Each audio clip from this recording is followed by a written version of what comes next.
Xiaomi shares have touched a record high after strong initial orders for its new $35,000 SUV intended to compete with Tesla's Model Y in China.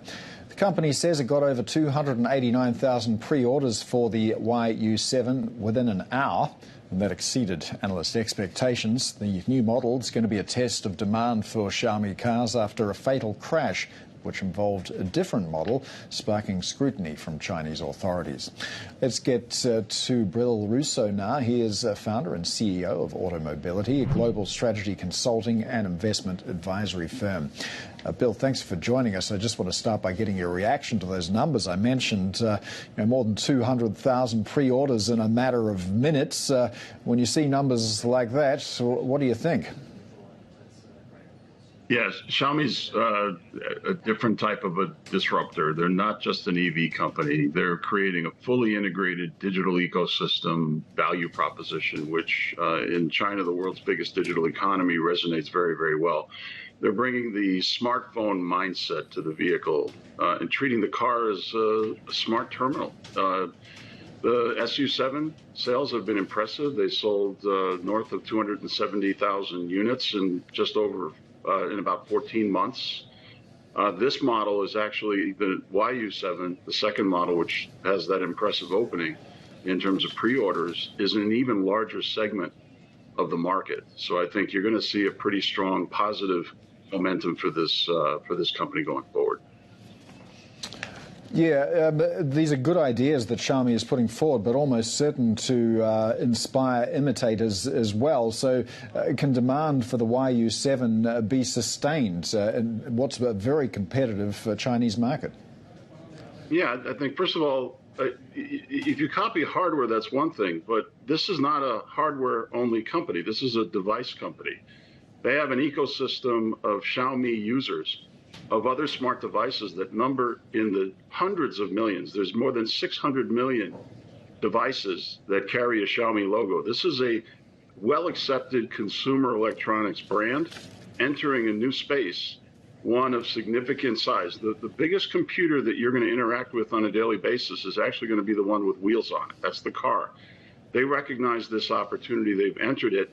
And in 1 year with one model, they're outselling Tesla in China. So do you anticipate that Xiaomi might add some more models after this, or do you think they're just going to focus on doing a couple of models, but very, very well? I think the way you attack a market is don't overly complicate things. I think go to the big segments. They've done that now with the sedan, the SU7, now the YU7, which is an SUV, a bigger segment. So when I say they sold north of 270,000 units, expect even more volume for the YU7. I think that's one thing that they learned from Tesla is don't oversupply the market with too many different variants. But that doesn't mean you can't enter other segments. There are other product configurations that are possible for Xiaomi to enter. I think this is just the beginning of their journey to become a global smart EV company. All right, so I mentioned competitors a moment ago. How do Xiaomi's competitors come up with strategies to counter what is a fairly compelling ecosystem of cars, phones, and other devices? Well, the main competitors for them in China are going to be BYD, the largest new energy vehicle company. I'd say BYD is not a digital native. I think BYD's claim to the market is going to be through super scaling the hardware and trying to compete by presenting as a smart terminal-like interior configuration, which is what Xiaomi is doing. But BYD's ability to compete is going to be based on their scale and their ability to price aggressively. The other big competitor for them is going to be Aito or the Harmony Alliance, which is Huawei's ecosystem. Huawei is the other device maker that is competing in this space. And there are other smart device companies, but none as capable as Huawei is in terms of delivering the total hardware and software integrated human-machine interface type of a solution. So I'd say those are the two main competitors, BYD and Huawei for Xiaomi. And conspicuous by its absence in that list, Tesla. What can Tesla do to improve its competitiveness in China? Yeah, well, Tesla's the pioneer. Obviously, they have software-based, and I think as pioneer, you get consideration. But Tesla's business in China has been under pressure. They're down. Just to give a number, the market for new energy vehicles in China is the only growth segment in the market. It's 40% higher this year than it was last year, but Tesla's sales this year are down about 8%.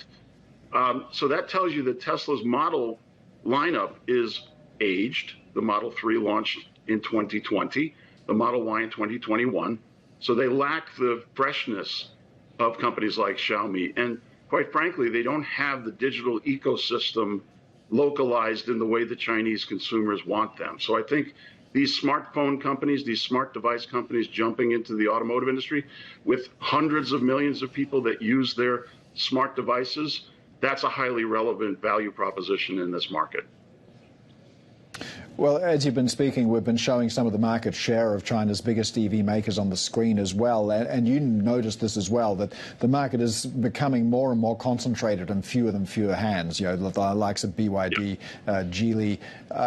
Do you see further consolidation taking place here? And how many big car brands are we going to end up with in China?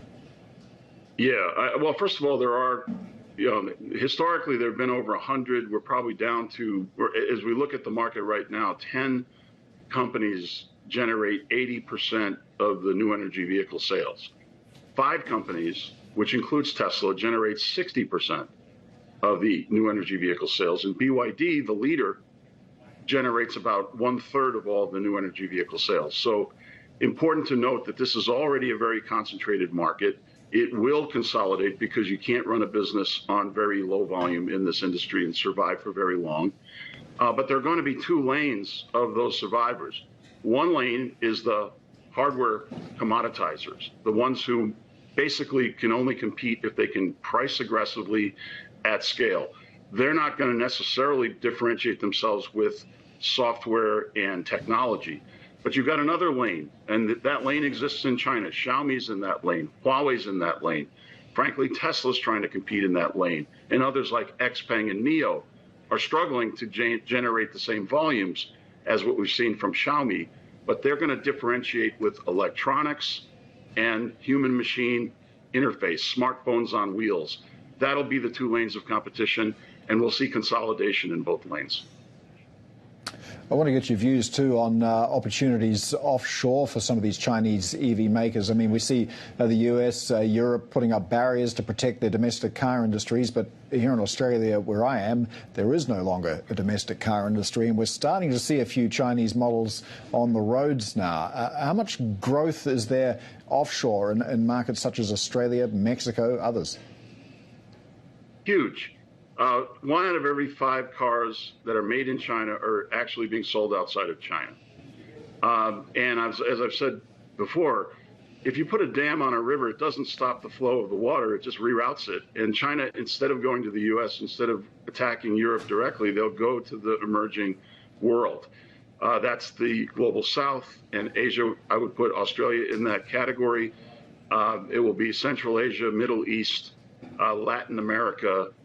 China is going aggressively to those places. There were 5.9 million exports from China last year. We're going to see a number somewhere around 6.5 million this year. The penetration of electric vehicles into that number is about 1/3 this year.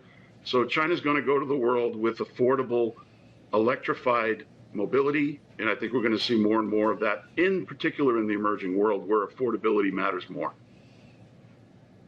Well, we've seen Xiaomi come to the fore with its innovative ecosystem that we've talked about. So what are the next developments in the EV space that you're looking out for? Any manufacturers with an edge in any particular area, such as battery or range or anything like that you're watching out for?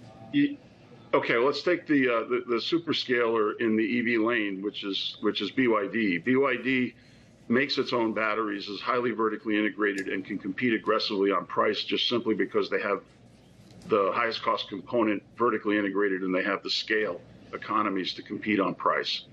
BYD is significantly pushing on exports. They increased their export volume by about 200,000 units this year. They're now the number 2 made in China exporter. But you've got companies like Chery, Chang'an, SAIC, with MG brand, all aggressively moving into those global markets, in particular to what we call the emerging world, Global South, Middle East, Latin America, and I would put Australia in that target zone. The markets without high barriers with tariffs to entry. That doesn't mean China's not going to Europe. I've been to Europe 3 times this year. There's very strong pull coming from the European market for affordable electric vehicles, and Chinese companies are building their beachhead. They're going to start from Eastern Europe. The tariffs don't stop China. It actually just reroutes the water, not from made in China, but from building factories in the region. So we'll see factories from BYD being built in Hungary, in Turkey, and plans for capacity expansions in Southeast Asia and eventual plans for Mexico and Brazil. So the Chinese companies are going global. They're going to do it with localized production. There's precedent for this. The Japanese, the Koreans, all the global auto industry went global, not with building everything in the home country. That's how you start. Eventually, you go global with factories around the world.